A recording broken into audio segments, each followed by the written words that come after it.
नहीं तोड़ना।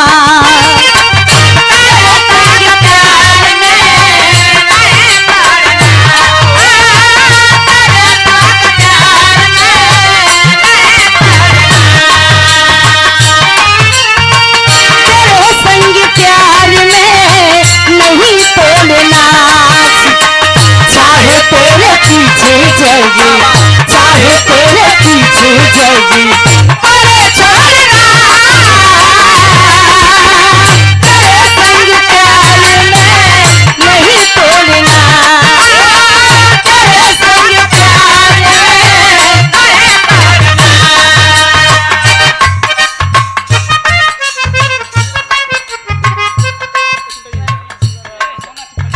फोटो लल्ला भाई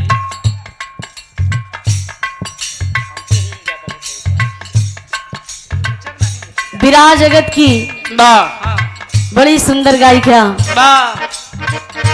मुस्कान चंचल जी प्रतापगढ़ की पांव सरजिमी से सुंदर से पुष्पहार साथ में बहुत सारा रुपया का सम्मान देकर के उत्साहवर्धन की बहुत बहुत धन्यवाद बा। माई भगवती आपकी गायकी लाइन में चार शाद लगा मैं विरह जगत से आपका बड़ा मान सम्मान मिले। कहीं भी आप कार्यक्रम करें आपका हौसला उपजाई हो। बहुत बहुत धन्यवाद बा।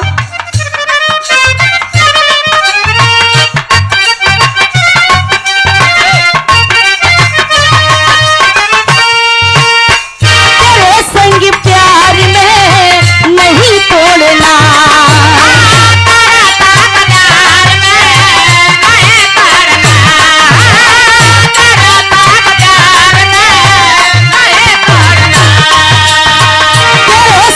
प्यार में नहीं तोड़ना।